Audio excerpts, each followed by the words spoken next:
मार्तंड को अब ये भलीभांति समझ आने लगा था कि बात अब काफी आगे बढ़ चुकी है और स्थिति उसके नियंत्रण से बाहर हो रही है, क्योंकि न तो वह महादेव का सबसे पहला अभिषेक कर पाया और न ही वह महालसा और स्वयं को एक दूसरे से अलग कर सका। इसी वजह से मल अब ये ठान लेता है कि किसी भी कीमत पर वह मार्तंड और महालसा को एक दूसरे से वृतक करेगा, इसके लिए चाहे उसे कोई भी सीमा क्यों न लांघनी पड़े। मल ने अपनी इस योजना को पूरा करने के लिए कांवड़ यात्रा के दौरान अपने ही 2 वफादारों को भेज दिया था, जिनका कार्य सिर्फ इतना था कि वे मार्तंड और महालसा के बीच ऐसा संकट पैदा करें जिससे या तो ये दोनों हमेशा के लिए अलग हो जाएं या फिर उन्हें समाप्त कर दिया जाए। लेकिन नियति को तो कुछ और ही मंजूर था। मलमिनी का ये षड्यंत्र उन्हीं पर भारी पड़ जाता है। उधर मणि को एक ऐसा स्वप्न आता है जिसमें उसे स्पष्ट रूप से यह अनुभूति होती है कि उसकी माता अर्थात महालसा किसी बहुत बड़े संकट में है। इस बीच महालसा, जो कि आदिशक्ति का रूप है, को धीरे धीरे वो सब स्मृतियां लौटने लगती हैं जो उससे छीन ली गई थी, और उसे समझ में आने लगता है कि जो स्वप्न वो बार बार देख रही थी उसमें जो दिव्य पुरुष प्रकट हो रहे थे वो और कोई नहीं बल्कि स्वयं भगवान महादेव थे। लेकिन बार बार महादेव का स्वप्न में आना क्या दर्शाता है? इसी उद्दीर्बुन में महालसा होती है और उधर मार्तंड को भी देवी के दर्शन स्वप्न में होने लगते हैं, जिससे उसे यह आभास होता है कि ये कोई साधारण स्वप्न नहीं बल्कि कोई दिव्य संदेश है, और दोनों को ही धीरे धीरे ये सत्य समझ में आने लगता है कि वे कोई साधारण मानव नहीं बल्कि शिव और शक्ति के अवतार हैं। लेकिन असली कहानी की जड़ें इससे कहीं गहराई तक जुड़ी हुई हैं। आज के इस विशेष एपिसोड में हम इसी मोड़ तक पहुंचते हैं। कहानी की शुरुआत होती है मल से, जो अब स्वयं को असहाय महसूस करता है क्योंकि वो इस बार महादेव का अभिषेक तो कर चुका था, लेकिन पहले नहीं बल्कि दूसरे क्रम में, क्योंकि सबसे पहले महालसा ने ही जल चढ़ाया था मार्तंड के ऊपर। इस अप्रत्याशित घटनाक्रम से मल भीतर तक विचलित हो जाता है और जब वो लौटता है तो मन ही मन क्रोधित होता है कि अब बहुत हो गया। उसे लगने लगता है कि अगर ये सब ऐसे ही चलता रहा तो वो कभी भी प्रकृति पर अपना अपार साम्राज्य स्थापित नहीं कर पाएगा, क्योंकि इस प्रकृति की संरचना ही प्रकृति देवी अर्थात आदि शक्ति द्वारा की गई है। ये समय उसके लिए सबसे बड़ा अवसर था जब स्वयं आदि शक्ति को ये भी स्मरण नहीं कि वे आदि शक्ति हैं और शिव भी अपने मार्तंड रूप में अपनी वास्तविकता से अनभिज्ञ हैं। यदि उसने इन दोनों को हमेशा के लिए एक दूसरे से अलग कर दिया तो कोई भी शक्ति उसे उसके स्वप्नों का साम्राज्य स्थापित करने से नहीं रोक सकती। इसी सोच के चलते मल अब अपनी कुटिल चालें तेज कर देता है और अपने 2 सेवकों को कहता है कि वो किसी भी हाल में महालसा और मार्तंड को एक दूसरे से अलग करें, और अगर ऐसा करने के लिए उन्हें इन दोनों के प्राण लेने भी पड़े तो मल की ओर से इसकी पूर्ण अनुमति है। मल अब साम, दाम, दंड, भेद की नीति पर उतर आया है। पहले उसने प्यार और भावनात्मक ढंग से उन्हें अलग करने का प्रयास किया था, लेकिन अब वो सीधे तौर पर बल और अस्त्र शस्त्र का प्रयोग कर रहा है। इस दौरान कहानी एक और अहम मोड़ लेती है, जहां अब मार्तंड को यह एहसास होने लगा है कि वो महालसा से सिर्फ मित्रता नहीं बल्कि सच्चा प्रेम करने लगा है। उसकी आंखों में महालसा के लिए जो भावना है वो प्रेम की पराकाष्ठा तक पहुंच चुकी है, और यही प्रेम उनके अतीत की स्मृतियों को धीरे धीरे जागृत करेगा। जैसा कि हम पूर्व के एपिसोड में देख चुके हैं, महालसा को बार बार एक ही स्वप्न आता है जिसमें वो किसी दिव्य पुरुष को देखती है, और अंततः उसे समझ में आता है कि वो पुरुष और कोई नहीं बल्कि महादेव हैं, जो उसे स्मरण करा रहे हैं कि वो कोई साधारण कन्या नहीं बल्कि स्वयं आदि शक्ति हैं। महालसा, जिसे मल ने अपने तांत्रिक जाल में फंसाकर एक सामान्य सी ग्रामीण स्त्री बनाकर रख दिया है, उसी की शक्तियों को मल अपने स्वार्थ के लिए दबा रहा है। उधर मार्तंड को भी लगातार देवी पार्वती के स्वप्न आने लगे हैं, जिससे ये सिद्ध होता है कि अब मार्तंड के भीतर भी शिव तत्व जागृत हो रहा है। मार्तंड यह महसूस करता है कि महादेव उसे किसी संकेत की ओर प्रेरित कर रहे हैं, इसलिए वो तत्काल शिव मंदिर जाकर आराधना करने लगता है।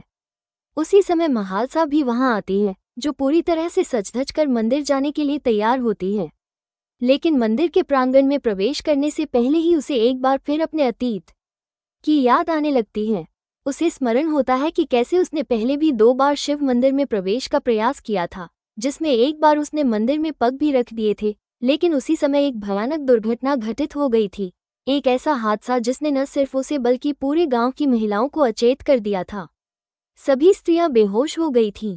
हालांकि महादेव की कृपा से सभी पुनः चेतना में आ गई थीं, लेकिन इस दुर्घटना के डर से महालसा के मन में अब ये भय घर कर गया है कि कहीं उसके मंदिर में प्रवेश से कोई और अनहोनी न हो जाए, जिससे गांव की स्त्रियों पर संकट मंडराने लगे। उसे अपनी मृत्यु का भय नहीं बल्कि इस बात का डर है कि कहीं उसके कारण अन्य लोगों को पीड़ा न सहनी पड़े। ये सारी बातें मार्तंड देख रहा होता है और वो समझ जाता है कि महालसा के मन में कुछ तो बहुत भारी है जिसे वो किसी से कह नहीं पा रही। वो महसूस करता है कि महालसा को सहायता की आवश्यकता है, लेकिन उसे ये समझ में नहीं आ रहा कि वो उसकी किस प्रकार सहायता कर सकता है। हर बार की तरह इस बार भी महालसा अपना दर्द कम करने और अपने विचारों को शांत करने के लिए समुद्र किनारे चली जाती है, जहां वो बैठकर गहराई से सोचती है। महालसा समुद्र किनारे बैठी थी, विचारों में खोई हुई, और उसके मन में लगातार यह प्रश्न उमड़ रहा था कि आखिर क्यों इस गांव में स्त्री और पुरुष के बीच इतना भेदभाव किया जाता है। क्यों महादेव के मंदिर में प्रवेश का अधिकार केवल पुरुषों को है? क्या स्त्रियां महादेव की भक्त नहीं होती? क्या स्त्रियां महादेव से प्रेम नहीं करती?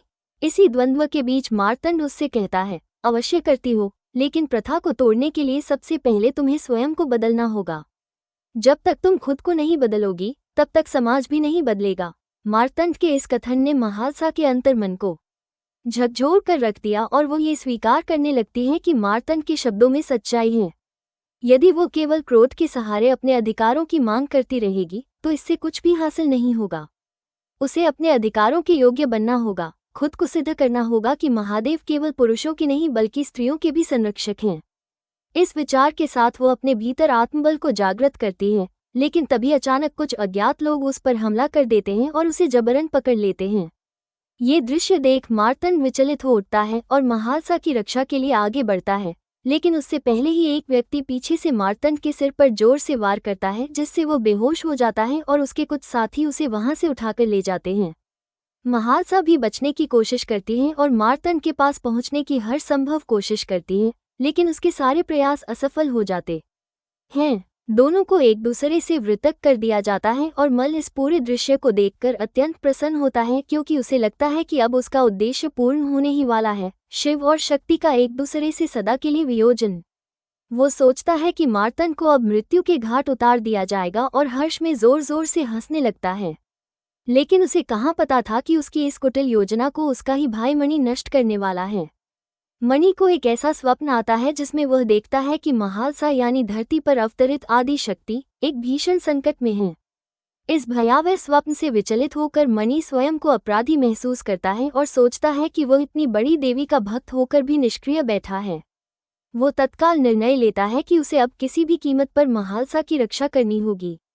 मणि सीधे मल के पास जाता है और अपने स्वप्न की पूरी कथा उसे बताता है। मल भीतर से चिंतित हो जाता है, क्योंकि उसे डर होता है कि शायद मणि को पूरी सच्चाई का आभास हो गया है। लेकिन बाहर से वो सहजता बनाए रखता है और कहता है, ये तो केवल एक स्वप्न था मणि, इसका वास्तविक जीवन से कोई लेना देना नहीं, इसे भूल जाओ। लेकिन मणि कहता है कि वो केवल अपने संतोष के लिए एक बार महालसा से मिलना चाहता है। मल मन ही मन घबराता है, क्योंकि वह जानता है कि अगर मणि महालसा से मिल गया तो उसे सारा षड्यंत्र समझ में आ सकता है। लेकिन वो मणि को मना भी नहीं कर सकता, क्योंकि तब मणि को शक हो जाएगा। इसीलिए वो कहता है, ठीक है, हम कल ही गांव जाएंगे और महालसा से मुलाकात करेंगे। वहीं दूसरी ओर मल जानता है कि अगर मणि महालसा के करीब गया तो न केवल वह मुक्त हो सकती है, बल्कि उसे ये भी ज्ञात हो जाएगा कि कुछ लोगों ने उस पर हमला किया था और फिर वह मार्तंड के बारे में पूछताछ करने लगेगा। लेकिन गांव में किसी को भी यह नहीं पता कि मार्तंड कहाँ है, क्योंकि उसे तो पहले ही अपहरण कर लिया गया है। ये सब आने वाले एपिसोड्स को और भी अधिक रोमांचक और रहस्यमय बना देता है, क्योंकि अब ये देखना होगा कि मणि कैसे इस षड्यंत्र का पर्दाफाश करता है, महालसा और मार्तंड फिर से मिल पाते हैं या नहीं, और मल की अगली योजना क्या होती है। क्या मणि अपनी श्रद्धा और भक्ति के बल पर महालसा को बचा पाएगा? क्या महालसा और मार्तंड अपनी खोई स्मृतियों को पूरी तरह प्राप्त कर सकेंगे? क्या शिव और शक्ति का पुनर्मिलन संभव हो पाएगा या मल अपने कुटिल इरादों में सफल हो जाएगा? इन सभी सवालों के जवाब हमें शिव शक्ति के आगामी एपिसोड्स में देखने को मिलेंगे। अगर आपको ये रिकैप पसंद आया हो तो कृपया हमारे चैनल को लाइक करें, वीडियो को शेयर करें और नीचे कमेंट करके बताएं कि आपको सबसे ज़्यादा इंटरेस्टिंग मोमेंट कौन सा लगा, और साथ ही यह भी बताएं कि आप और कौन से टीवी शोज़ का रिकैप सबसे पहले देखना चाहते हैं। धन्यवाद और जुड़े रहिए हमारे साथ। अगली वीडियो में फिर मिलते हैं।